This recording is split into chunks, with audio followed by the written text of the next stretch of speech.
ये समीकरण ये प्रश्नावली 4.1 है। अब इसमें तुम्हें क्या पूछा जाएगा, इसको देखो। इसमें तुम्हें एक समीकरण युग्म दिया जाएगा, कोई भी समीकरण दिया जाएगा, समीकरण युग्म दिया जाएगा, मतलब कि दो समीकरण दिए जाएंगे। तो उन दोनों समीकरणों को तुम्हें इस प्रकार से देखना है कि इनके हल किस प्रकार के होंगे और इनकी जो रेखाएं होंगी, इनसे निर्मित जो रेखाएं होंगी वो किस प्रकार की होंगी, तथा ये समीकरण होंगे उनके हल संगत होंगे या फिर असंगत होंगे, इनको देखना है। तो उनको सीधा देखने के लिए कुछ नियम है, उनको मैं तुम्हें बताती हूँ। जैसे मैंने कोई दो समीकरण युग्म लिए, a1x plus b1y plus c1 बराबर 0। एक इक्वेशन मैंने ये ले ली, फर्स्ट ये ले लिया मैंने। सेकंड लिया है a2x plus b2y plus c2 बराबर 0, ये ले लिया मैंने समीकरण नंबर 2। अब इसमें तुम्हें पता है कि x का गुणांक कितना है, a1 है पहले समीकरण में, और y का गुणांक कितना है b1, और अचर पद कितना है c1। ऐसे ही x का गुणांक दूसरे समीकरण में a2 और y का b2 और अचर पद c2। तो इन्हीं गुणांकों के हिसाब से हमें देखना है कि इन समीकरण युग्मों के हल किस प्रकार के होंगे और इनकी जो रेखाएं होंगी, क्योंकि ये रेखाएं रैखिक समीकरण के लिए, रैखिक समीकरण ही क्यों है, तो इनके द्वारा कोई भी जो निर्मित होगा वो एक रेखा का ही निर्माण होगा। तो वो रेखा किस प्रकार की होंगी, समांतर होंगी, प्रतिच्छेदी होंगी, या फिर जो भी होंगी, उनको तुम्हें ये देखना है कि इसके हिसाब से कैसे देख सकते हो, और फिर ये देखना है कि समीकरण युग्म में वो संगत होंगे या फिर असंगत होंगे। तो इनको देखने के लिए तुम्हें गुणांकों के लिए गुणांकों को ही देखना है। तो इसके लिए पहली कंडीशन होती है हमारी a1 बटे a2, a1 बटे a2 यदि बराबर नहीं हो किसके, b1 बटे b2। यदि तुम्हें ऐसे x का गुणांक a1 और ये y का गुणांक b1, तो पहले इनको देखना है और फिर इनको डिवाइड करना है, और डिवाइड करने के बाद में यदि दोनों बराबर नहीं आती हैं तो ये देखना है कि समीकरण युग्म में किस प्रकार के हल होंगे, किस प्रकार के हल संगत हल होंगे या फिर असंगत होंगे, रेखाएं कैसी होंगी। तो यदि यह स्थिति आती है तो इनको मैं ऐसे लिख देती हूँ, तुम्हें यहां तो लिख देते हैं हम, स्थिति इस प्रकार की बनेगी, और यहां लिख दिया कि समीकरण का हल किस प्रकार का होगा, समीकरण का हल किस प्रकार का होगा, और इनके द्वारा प्राप्त जो रेखाएं होंगी, रेखाओं की प्रकृति कैसी होगी, रेखाओं की प्रकृति कैसी होगी। एक तो ये समीकरण के हल, और ये संगत होगा या फिर असंगत, संगत होगा या असंगत, ये देखना है तुम्हें। मतलब ये समीकरण होंगे जो प्राप्त होगा, समीकरण में ये प्राप्त है वो संगत होंगे या फिर असंगत है, तो ये देखना है हमें। सबसे पहले मैंने स्थिति ले ली तुम्हारी, माना कि पहली स्थिति है a1 बटे a2 और बराबर नहीं हो किसके, b1 बटे b2। यदि a1 बटे a2 और b1 बटे b2 दोनों को निकालो, बराबर नहीं होए, तो रेखाओं की प्रकृति तो कैसी होगी, रेखाएं होंगी हमारी प्रतिच्छेदी रेखाएं होंगी। तीन प्रकार की रेखाएं होती है, प्रतिच्छेदी, समांतर और संपाती। तो रेखाओं की प्रकृति कैसी होगी, प्रतिच्छेदी रेखाएं होंगी, और इनका जो बीजीय हल, इसको और क्या कह सकते हो, इनको बीजीय हल भी कह सकते हो, बीजीय हल, और उसको कह सकते हो समीकरण की प्रकृति। अब बीजीय हल कैसा होगा, मतलब कि इनको हल करोगे तो इनके हल कैसे प्राप्त होंगे, इनका हल प्राप्त होगा अद्वितीय, मतलब कि जो तुम x और y के मान निकालोगे ना, वो केवल एक ही होंगे दोनों समीकरणों के लिए। जो x का मान होगा वो केवल अकेला ही x का मान होगा, y का होगा वो केवल y का ही मान होगा। मतलब हल कैसे प्राप्त होंगे इसके लिए, अद्वितीय। और जो समीकरण युग्म प्राप्त होगा वो किस प्रकार का होगा, संगत, किस प्रकार का होगा, संगत। तो पहली स्थिति तो हमारी ये हो गई। अब दूसरी कंडीशन आती है, यदि a1 बटे a2 बराबर b1 बटे b2 बराबर c1 बटे c2, मतलब कि तीनों को जब निकाला जाए, इनका डिवाइडेशन करके जो निकाला जाएगा, तो इसके लिए समीकरण का हल किस प्रकार के होंगे, मतलब कि इसमें x और y के मान कितने प्राप्त होंगे, वो प्राप्त होंगे अनेक। अनेक को अनंत भी लिख सकते हो, तो मैंने लिख दिया अनेक हल प्राप्त होंगे। रेखाओं की प्रकृति कैसी होगी, संपाती, रेखाओं की प्रकृति कैसी होगी, संपाती। और यहाँ पे जो समीकरण युग्म होगा वो किस प्रकार का होगा, संगत, किस प्रकार का होगा, संगत। प्रतिच्छेदी रेखाएं जानते ही हो तुम, प्रतिच्छेदी रेखाएं, संपाती रेखा जो एक के ऊपर फिर दूसरी रेखा हो जाए वो संपाती रेखा। अगली कंडीशन होती है हमारी A1 बटे A2 बराबर B1 बटे B2 बराबर नहीं है C1 बटे C2। मतलब ये दोनों हल करोगे तो ये दोनों बराबर आएंगे और तीसरी कंडीशन बराबर नहीं आएगी। तो इसके लिए समीकरण का हल प्राप्त होगा, इनके कोई भी हल प्राप्त नहीं होंगे, कोई हल प्राप्त नहीं होगा, कोई हल प्राप्त नहीं होगा। रेखाओं की प्रकृति कैसी होगी, इन दोनों रेखाओं की प्रकृति होगी, क्योंकि कोई भी हल प्राप्त नहीं है मतलब कोई भी बिंदु कॉमन नहीं होगा इनमें, तो रेखाएं कैसी होंगी, समांतर इस प्रकार से। और इनका जो समीकरण योग होगा उसकी प्रकृति होगी कैसी, असंगत, मतलब हल जो कैसा होगा हमारा असंगत। तो ये ध्यान रखना है, A1 बटे A2 बराबर B1 बटे B2 हो तो अद्वितीय हल प्राप्त होंगे, रेखाओं की प्रकृति प्रतिच्छेदी और वो संगत। तो इनको देखना, ये बिल्कुल ध्यान रखने वाली चीजें, मोस्ट चीजें हैं। अब ये मैंने एग्जाम्पल लिया कोई 2x प्लस 3y बराबर 30 एंड 5x माइनस 2y बराबर 4। अब इसके लिए देखना है कि इनके हल किस प्रकार के प्राप्त होंगे, अद्वितीय होंगे, रेखाएं कैसी होंगी और समीकरणों के हल किस प्रकार से होंगे। तो हमें पता है A1 का मान कितना है इसमें, A1 बराबर 2 है और A2 बराबर कितना है 5, ये 2 और ये 5। और B1 कितना है इसका 3 और B2 कितना है इसका -2। माइनस को साथ लेके चलना है, और जब भी तुम्हें ऐसे दे रखे हो तो पहले तुम इनको एक ही पक्ष में ले आया करो। तो 13 को इधर लेके आऊंगी तो किसका हो जाएगा ये माइनस का, मतलब कि C1 का मान कितना है माइनस का 13। अब इसको जरूरी नहीं है तुम इसको इधर लेके आओ, कोई जरूरी नहीं है, कहीं भी ले सकते हो इसको। और यहाँ पे C2 का मान कितना होगा 4। अब निकालना है हमें ऐसे A1 बटे A2 निकालने, तो पहले निकाल दो A1 बटे A2, बताओ A1 बटे A2 कितना होगा 2 बटे 5 और B1 बटे B2 क्या होगा, B1 बटे B2 बराबर 3 बटे 2। तो बताओ यहाँ पे यही कंडीशन फॉलो हो रही है पहले वाली के A1 बटे A2 का मान बराबर नहीं है B1 बटे B2 के बराबर। मतलब इसको यहाँ से लिख सकते हो तुम A1 बटे A2 बराबर नहीं है B1 बटे B2 के। तो इसकी सहायता से हम क्या कर सकते हैं कि इन दोनों को यदि हल करोगे, और मैंने तुम्हें इनको हल करना बता ही दिया पहले ही, किसी भी विधि से हल कर सकते हो।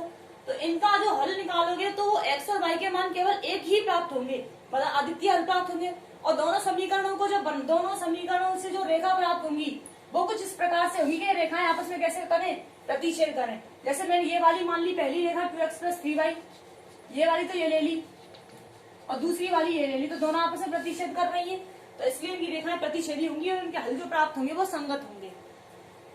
तो ऐसे इनको तुमको सबको देखना है कि किस प्रकार से इनके हल प्राप्त होंगे, कैसे इनकी रेखाएं प्राप्त होंगी। अब ये तुम्हारी 4.1 इसी प्रकार से पूरी हो जाएगी। अब 4.2 में तुम्हारी ना आलेखीय विधि से किसी भी समीकरण को हल करने की विधियां दे रखी है। 4.2 में आलेखीय विधि से है, तो मैं इसी का कोई एग्जाम्पल ले लेती हूँ, जिसको तुम्हें उदाहरण की सहायता से ही बता दूंगी कि एग्जाम्पल को किस प्रकार से आलेखीय विधि से हल करना है। तो मैंने कोई एग्जाम्पल ले लिया तुम्हें 3x प्लस 2y बराबर 11 और दूसरा ले लिया 2x माइनस 3y माइनस 11 बराबर 0। पहला ये ले लिया और दूसरा ले लिया 2x minus 3y plus 10, 2x plus 3y, दूसरा इक्वेशन ले लिया ये। अब इसको तुम्हें हल करना है, इसको हल करने के लिए क्या करोगे, देखो पहले दोनों समीकरणों को देख लो एक बार। 3x प्लस 2y माइनस 11 बराबर 0, अगला है 2x माइनस 3y प्लस 10 बराबर 0। और इसको हल कैसे करना है वो देखो। सबसे पहले जो तुमने प्रतिस्थापन विधि में किया था, ऐसे ही x का मान या फिर y का मान बिल्कुल अलग से निकालना है। तो यहाँ से मैं x का मान निकाल देती हूँ, वो प्रतिस्थापन विधि में किया था वही करना है। 3x plus 2y is equal to 11 को उधर लेके जाओगे, किसका ये माइनस का उधर जाएगा, किसका हो जाएगा प्लस का। अब यहाँ से x का मान निकालना है, तो 3x बराबर 11 माइनस 2y, उसको उधर ले गए तो x बराबर कितना प्राप्त होगा 11 माइनस 2y और y 3। ये हमारा x का मान प्राप्त हो चुका है। अब तुम्हें क्या करना है, इसमें y के मान रखते चलने, किसके मान प्राप्त करने हैं x के, मतलब तुम्हें यहाँ पे y का मान पुट करना है और x का मान तुम्हें प्राप्त करना है। तो सबसे पहले तुम्हें इसमें क्या रखना है वो देखो। नीचे बना लो कोई भी, ये बना दिया मैंने। अब इसमें तुम्हें मान रखने हैं, तो सबसे पहले तुम्हें बाई की जगह पर कुछ रखना है कि बाई का ऐसा मान क्या रखें हम कि इसमें ये हल कर दें तो एक्स का मान प्राप्त हो जाए। तो यहाँ पे तुम बाई का मान कुछ भी रख सकते हो, पर तुम्हें आसानी उसमें रहेगी ऐसा कुछ रखना है जिससे इसको मल्टीप्लाई कर दूं और उसको 11 में से लेस कर दूं तो कितना 3 का भाग देने पर कोई पूर्णांक संख्या आ जाए। आंसर तुम्हारा कोई भी पूर्णांक संख्या ना आने पर भी सही होगा, परंतु तुम्हें प्रयास यही करना है कि संख्या ऐसी लो जिससे कि हल कर दो तो एक्स का मान ठीक पूर्णांक आ जाए। तो इसलिए हमें बाई का मान रखना है हमें, तो बाई का मान रख दो। बाई का मान 1 रखने पर, 1 रखने पर कोई जरूरी नहीं है कि तुम 1 ही रखो, 0 रख सकते हो, 2, 3, 4 तुम्हारा जो मन आए उसको रख सकते हो तुम इसमें। मैंने रख दिया 1, तो क्या होगा देखो, x बराबर 11 माइनस 2 गुना 1/3 कितना आएगा फिर हल करोगे तो इनको, x बराबर 11 माइनस 2/3 कितना होगा 9/3 बराबर 3। मतलब कि बाई का मान जब हमने 1 रखा तो x का मान कितना आया है 3। तो ये ध्यान रखना है, कोई जरूरी नहीं तुम किस प्रकार से रखो, कुछ भी रख सकते हो। मैंने यहाँ पे बाई का मान 1 रखा था जिससे x का मान कितना आया 3, तो इसको ऐसे नीचे बना लेना तुम। तो यहाँ पे मैंने रखा किसका मान, x का मान रखा, बाई का मान रखा और x का मान प्राप्त हुआ है। तो बाई का मान हमने क्या रखा था इसमें 1 और x का मान कितना मिला है 3। ऐसे तुम्हें 3 मान रखने, कम से कम 3 ना रखवाओ तो 2 भी ठीक है, 2 से भी तुम्हारा सही ग्राफ बन जाएगा। ये आलेखीय विधि ग्राफ को ही कहा जाता है। तो मैंने पहले बाई का मान 1 रखा है, अब दूसरी बार में मैं बाई का मान 4 रखने पर, बाई का मान 4 रख दे, बताओ क्या आएगा, x बराबर 11 माइनस 2 गुना 4/3 ये कितना बचेगा 3/3 मतलब कि 1। तो बाई का मान जब हमने 4 रखा तो x का मान कितना मिला है 1, बाई का मान 4 रखने पर x का मान कितना मिला है 1। अब इस ऐसे तुम्हें यही काफी है, बस इसमें 2 डिजिट ही काफी है, 3 लेना चाहो तो 3 भी ले सकते हो। इसी प्रकार से तुम्हें इसको हल करना है। फिर इनका ग्राफ कैसे बनाना है वो देख लो। जैसे मैंने कोई भी ये ग्राफ ले लिया, इसके लिए अच्छा चित्र देख लो। ये मैंने कोई ग्राफ ले लिया, ये first quadrant, second quadrant, third quadrant और फोर्थ क्वाड्रेंट। इसमें क्या आएंगे सब, ये सब प्लस में आएंगे यहाँ पर, और यहाँ पर ये माइनस में,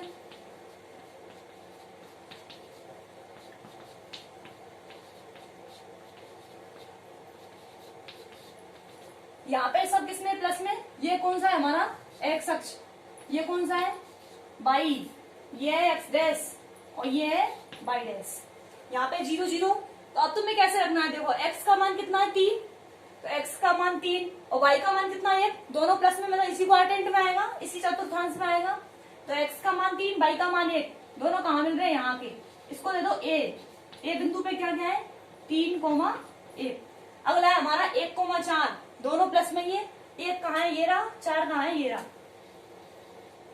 1,4 इसको दे दो b पॉइंट, दोनों को मिला दो, बता दोनों से रेखा प्राप्त हो रही है या नहीं, और रैखिक समीकरण है तो एक ये हो गया। इसी प्रकार से तुम इसको निकाल सकते हो। फिर ये निकालोगे तो माना कि जैसे मैंने माना कि ये रेखा ऐसे आई, तो बता ये रेखा दोनों बिंदु कैसे हो गए, मतलब कि दोनों रेखा कैसी होगी प्रतिच्छेदी।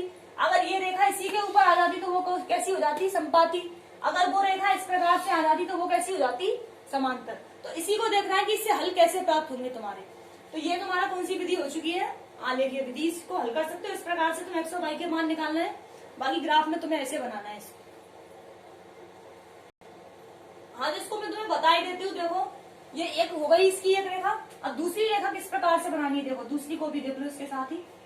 इसको दर से मिटा देती हूँ मैं, ये फर्स्ट थी, फर्स्ट को तो हटा दिया मैंने।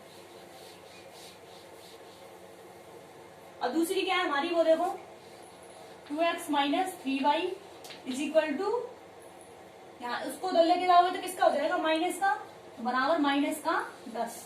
3y को दल लेके जाओगे वो किसका हो जाएगा प्लस का, -10 और प्लस 3y। इसको तुम ऐसे लिख लो, या फिर 3y को पहले भी लिख सकते हो क्योंकि माइनस में लेंगे वो प्लस में, तो तुम इसको ऐसे भी लिख सकते हो। ऐसे लिख तो कोई फर्क नहीं पड़ेगा इससे। x बराबर कितना बनेगा फिर 3y माइनस 10/2।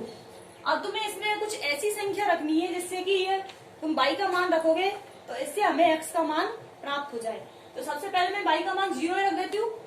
तो y का मान मैंने रख लिया क्या, पहले की तरह कोई यहाँ बना देती हूँ उसको नीचे।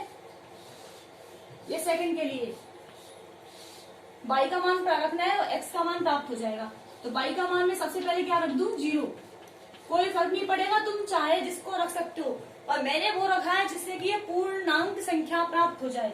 y का मान 0 रखने पर बताओ क्या आएगा, x बराबर 3 इंटू 0 माइनस 10/2।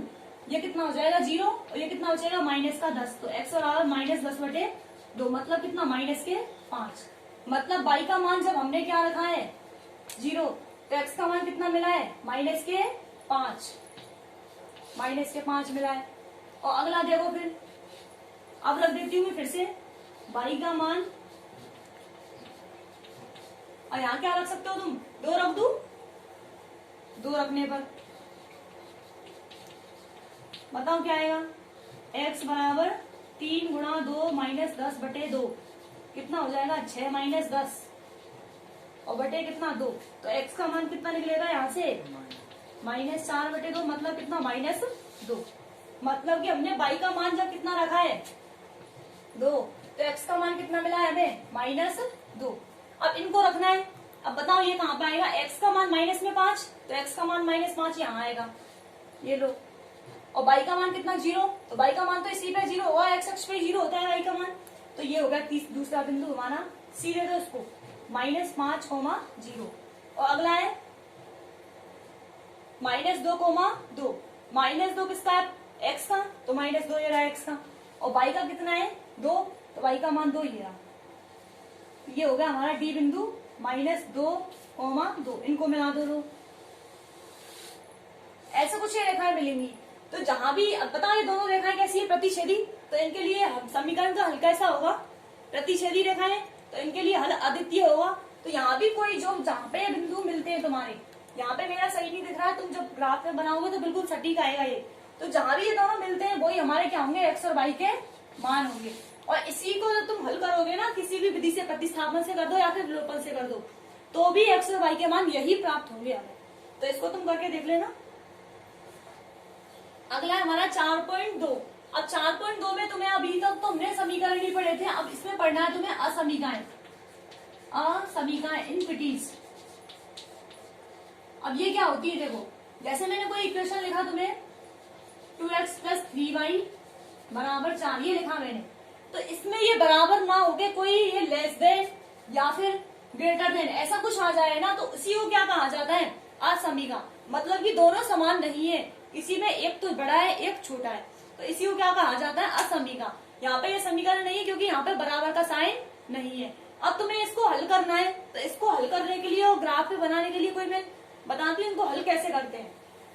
जैसे मैंने कोई एग्जाम्पल लिया तुम्हें, पहले छोटा ही ले लेती हूँ, x ये ले लिया मैंने, x > 2। अब इसको हल करना है, तो इसको हल कैसे करोगे, तुम्हें प्रश्न आएगा कि ये कोई असमीका दी है, इसको तुम्हें ग्राफीय या फिर आलेखीय विधि से हल करना है और इनका छायांकित क्षेत्र बताना है कि इसका छायांकित क्षेत्र किस तरह होगा, किस प्रकार का होगा। तो सबसे पहले तुम्हें इसको क्या करना है, जो भी असमीका दे रखी है उसको लिखना है। असमीका को समीकरण में चेंज करने पर पहली चीज है यही करना है तुम्हें। असमीका को समीकरण में चेंज करने पर बताओ क्या होगा, x ये बराबर कर दिया इसको, x बराबर 2। अब इसका तुम्हें क्या बनाना है, ग्राफ बताओ। तो x बराबर 2 कहाँ पे बनेगा, मैंने ये लिया कोई, तो x बराबर 2 है, कहाँ बनेगा ये, 1 2 3 4। ये क्या है हमारा x अक्ष, ये y x डैश और ये y डैश।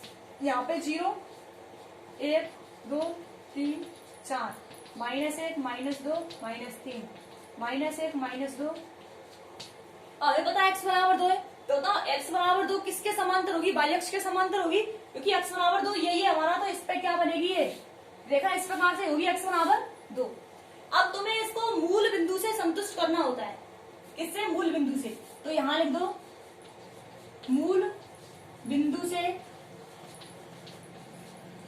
संतुष्ट करने पर, मूल बिंदु से संतुष्ट करने पर, मतलब कि मूल बिंदु पे एक्स और वाई के मान कितने कितने होते हैं, 0 0। तो यहाँ पे एक्स ही है केवल, तो केवल एक्स का मान ही 0 रखना है तुम्हें। तो 0 रख दिया मैंने, एक्स बराबर लिख ही दो सीधा, एक्स बराबर 0 रखने का। एक ही बात है, दोनों मूल बिंदु से संतुष्ट करवा दो या फिर सीधा एक्स बराबर 0 लिख दो। इसमें तुम्हें जरूरी नहीं कि मूल बिंदु से संतुष्ट करवाओ, इसको तुम किसी भी पॉइंट से करवा सकते हो, जो तुम चाहो उससे कर सकते हो। तो मैंने सबसे पहले मूल बिंदु से लिया एक्स बराबर 0 रखने पर, ये क्या हुआ, 0 greater than and equal to 2। अब ये देखना है कि ये संतुष्ट हो रहा है अथवा नहीं।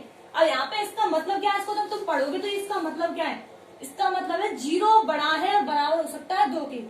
0 बड़ा है 2 से, तो बताओ ये संतुष्ट हो रही है या नहीं। ये बात गलत है इसमें, क्योंकि 0 बड़ा नहीं होता है 2 से। यहाँ पे मतलब कि ये सेटिस्फाई नहीं हो रहा है, इससे संतुष्ट नहीं हो रहा है। तो जहां भी मूल बिंदु से संतुष्ट नहीं हो रहा है ये, तो मूल बिंदु से दूर की तरफ इसके क्या होंगे, छायांकित क्षेत्र होंगे। तो छायांकित क्षेत्र इधर की ओर होगा इसका, ये इधर। यदि ये ऐसे होता, यहाँ पे ये होता, ये x less than equal to 2, अगर ये इस प्रकार से होता तो यहाँ पे क्या बनता, देखो यहाँ पे बन जाता है ये 0 लेस देन इक्वल टू 2।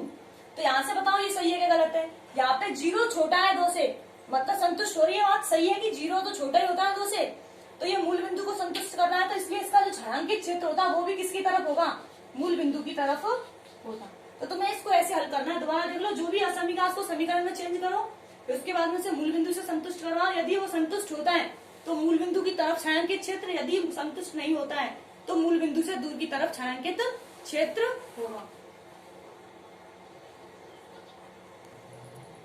अब इसी के लिए मैं तुम्हें एक और एग्जांपल दे देती हूँ, उसको देख लो, जिससे तुम्हारा ये क्लियर हो जाएगा बिल्कुल।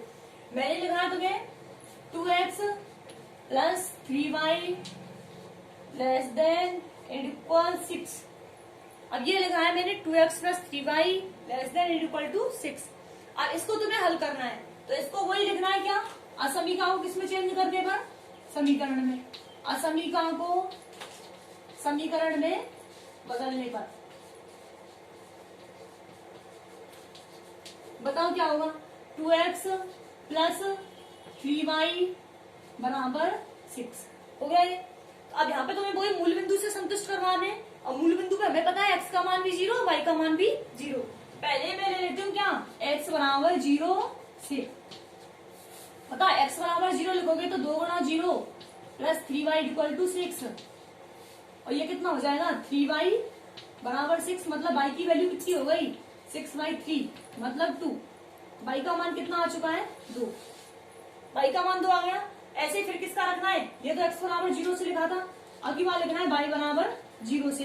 बताओ क्या आएगा, 2x प्लस 3 इंटू 0 बराबर 6, तो 2x बराबर कितना 6, तो x का मान कितना आया 3, y का मान आ रहा है 2, x का मान आ रहा है 3, और ये मूल बिंदु से संतुष्ट किया है, वही कर दो। बताओ x का मान तो हमारा कितना है 3 है, y का मान है 2, दोनों प्लस में तो किसको आइडेंट में आएगा, फर्स्ट में ही, तो बना दो इसको, ये x अक्ष, ये y, ये x डैश, ये y डैश, 1 2 3 4, -1 -2 -3, -1 -2 -3। बताओ कहाँ है ये, x का मान 3, y का मान 2, किसमें ये, x का मान 3 ये रहा और y का मान 2 ये रहा, मतलब कि कहाँ पे आएंगे दोनों, ये तो ये रहा बिंदु हमारा, ये रहा, क्योंकि पहले में तो क्या है, x का मान 0 रखा था, x का मान 0 और y का मान 2, पहला ये, और दूसरा क्या है, दूसरा है हमारा 3, और y का मान कितना लिया हमें 0, ये बना दिया। बताओ तो पहला तो कहाँ बनेगा, y 0,2 तो बनेगा कहाँ पर, ये, और ये कहाँ बनेगा 3,0 यहाँ पर। इसको दे दो क्या a, इसको दे दो b, a का मान कहाँ है, ये रहा, a 0,2 और b कहाँ है, ये रहा 3,0। अब इनको दोनों को मिलाओगे तो एक रेखा बनेगी, तो ये रेखा बन चुकी है। अब इसका देखना है कि छायांकित क्षेत्र किधर आएगा, तो छायांकित क्षेत्र किसमें दोगे, इसमें, क्योंकि हमने मूल बिंदु से संतुष्ट कराया है इसको, तो इसको मिटा देती हूँ, फिर देख रहे हैं मूल बिंदु से संतुष्ट कराना है हमें इसको। बताओ x का मान भी 0 लिखोगे तो 0, और y का मान भी 0 0 लेस देन इक्वल टू 6। अब ये देखना है कि ये सही है, संतुष्ट हो रहा है अथवा नहीं, तो ये 0 plus 0 less than equal to 6, मतलब कि 0 छोटा है क्या 6 से, 0 छोटा है ना 6 से, बताओ फिर ये सही हुआ गलत है? सही है मतलब संतुष्ट हो रहा है। तो ये किससे संतुष्ट हुआ है? मूल बिंदु से। तो बताओ ये मूल बिंदु की तरफ ही होंगे क्या नहीं इसके? तो इसका जो छायांकित क्षेत्र होगा वो किधर होगा? मूल बिंदु की तरफ ही। तो ये हमारा क्या है इसका? ये इसका छायांकित क्षेत्र है। तो बस तुम्हें यही देखना है कि इनके छायांकित क्षेत्र किधर है और यही तुमसे पूछा जाए। ये तुम्हारी पूरी प्रश्नावली 4 खत्म है।